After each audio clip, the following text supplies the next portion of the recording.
my family didn't have money. We didn't golf. I didn't know a lot of golfers. I didn't watch a lot of golf growing up. And then there was Tiger Woods. And Tiger Woods felt like us. And he looked like an athlete. And he made it cool.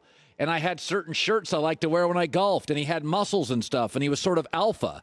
And so yesterday, I'm not going to lie, it made me sick to my stomach. I was literally like, oh, no, don't do this. How did it land for you? I refused to process it yesterday, and then this morning when I did, because I was about to go on the air, I'm not ashamed to say it, I almost cried.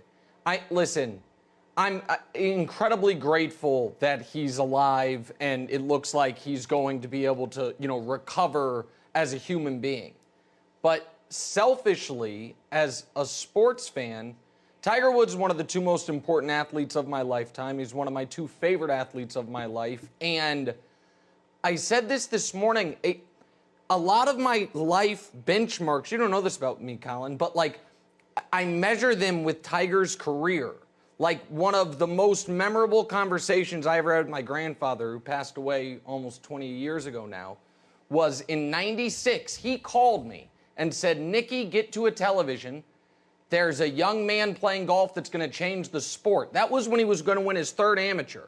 And I watched that. I was 11 years old. And from that moment, I was hooked like a drug. And from '96 to when he won his 14th major, the U.S. Open, in a playoff with the broken leg, Colin, he was one of the only constants in my life. My parents got divorced. I had falling outs and then reunited with family. I moved. I went to college. And it was Tiger. It was only Tiger. My team stunk. The Chiefs and the Royals stunk. It was Tiger. And then he was gone like this. I signed up for Twitter, Colin, to talk about, I looked it up this morning, his first car accident, the one in '09. And then, like a godsend, a decade later, I'm watching the Masters with my 4-year-old at the time daughter, Deanna, 5-year-old at the time, and we watched him together, and now she's hooked. Yeah. And she wants lessons, and she asks me about when's Tiger going to play.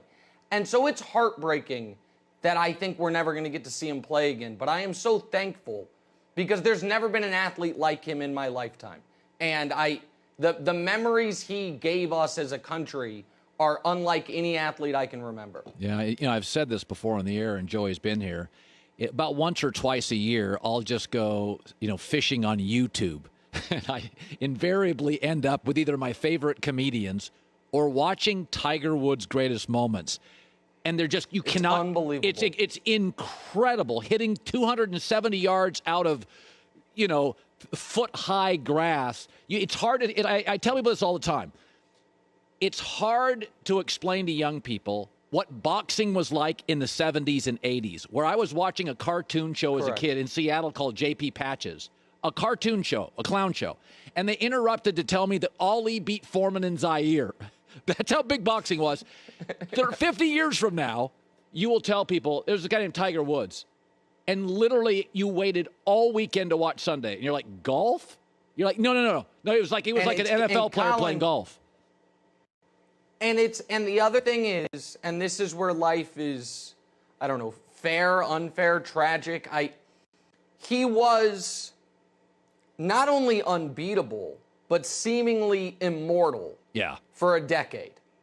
And the decade since, he's been nothing but mortal. Right. And it's almost like HBO had that documentary, and it did the off the course stuff, but it was a good reminder of how insane the run was. Yeah. It was just, he was a favorite against the field, major after major after major.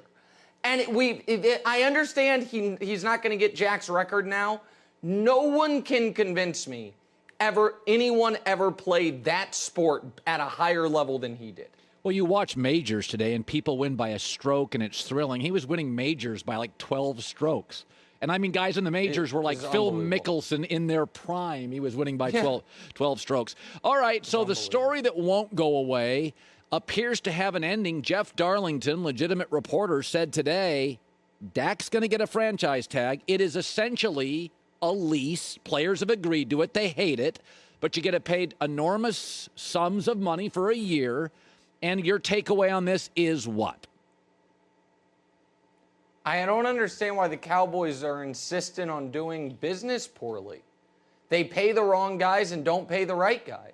You give Zeke, 6 years, $90 million at the most fungible position on the field, and now you are, to me, this guarantee, if they franchise him, it guarantees either he plays elsewhere in 2022, or they have to give him an impossible to manage contract.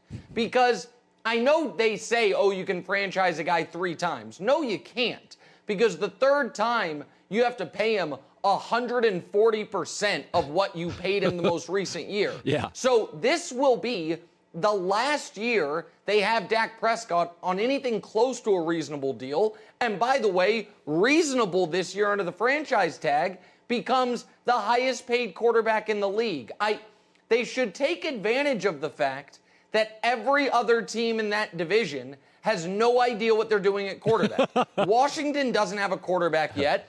Daniel Jones is the most fumblingest player I've ever seen, and the Eagles just traded away Carson Wentz. You can have the best quarterback in this division for the next 5 years. Is Dak perfect? No. Have I been hot and cold on him? Yes. But is he clearly one of those guys that you can win with? Absolutely. Is he a great intangible guy? Absolutely. And the fact that they are potentially going to play this game again is bananas to me. Yeah. So Zion Williamson, I don't recall what you thought about Zion. I fell in love with his personality and his self-awareness early. And, anybody that's different, whether it's Kyler Murray or Zion, physically different, and I'm like this too, I struggle to figure out how it's going to work, right? And like Zion, though, I said this from the beginning. If he can shoot free throws well, he's Karl Malone but more explosive. He's going to initiate so much contact, he's just going to live at the free throw line. And that's exactly what has happened. He'll never be a great jump shooter. Maybe he'll never be a great passer. He literally could not walk from the end of the bench to the front of it without hitting something. He's just contact and big and thick and bounces, and he's going to live at the free throw line. So I am overjoyed that he's the 4th youngest guy to make an All-Star team. What did you think he would be? And he surpassed your expectations. I don't know if he surpassed them, but it's because you and I both got a lot of flack when he was at Duke. I was on the same page. When he was at Duke, he was a top 25 player in the NBA. He just wasn't in the NBA yet. People are like, oh my God, that's saying Alabama can beat the Jags. No, it's not.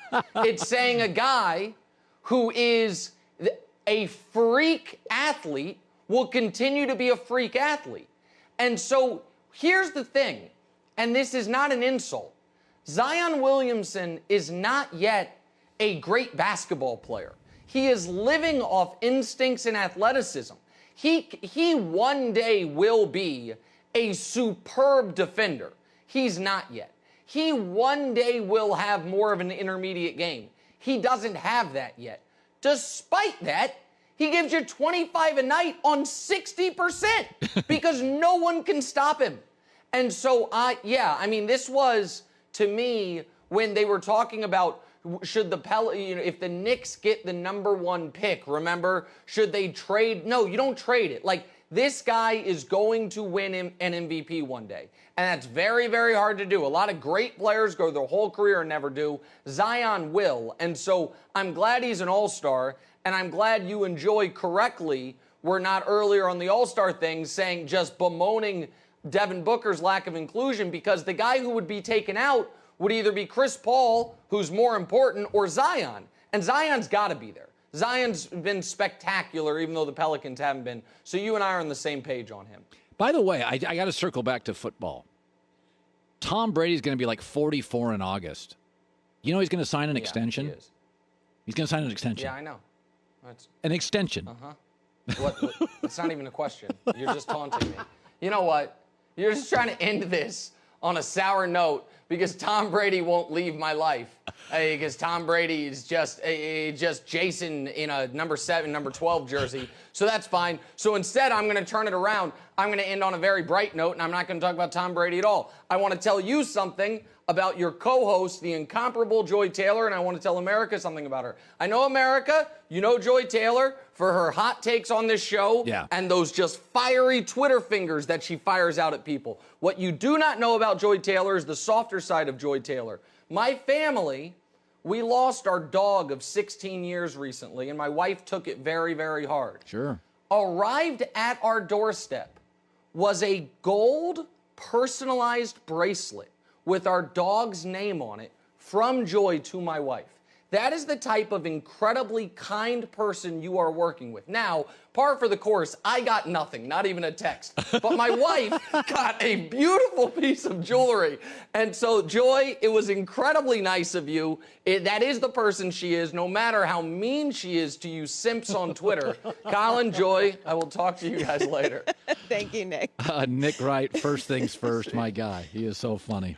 That is right. I wasn't even asking him a question, Brady. I was just taunting him. Yeah, I didn't even ask a question. You know, we adore Nick, but he has dug it deep with the Tom Brady take, so he doesn't wear it for a while. The thing about Nick, he goes all in on his takes. That's why it works. Well, it's not. You know, we talked about this yesterday. It's not really takes. Take has become the replacement word for opinion. That is his strong opinion. Did Howard Stern have hot takes? He had opinions for 30 years, and now he makes $100 million a year. Yeah. That's what Rachel Maddow has. That's what all the commentators have. Yeah. They're called opinions. Stop calling them takes. Nick has strong opinions. Yes. Hi, everybody. Thanks for watching. Subscribe here to get the latest from the show. Also, be sure to check out more of the best clips from The Herd or go watch a few segments from other shows on FS1.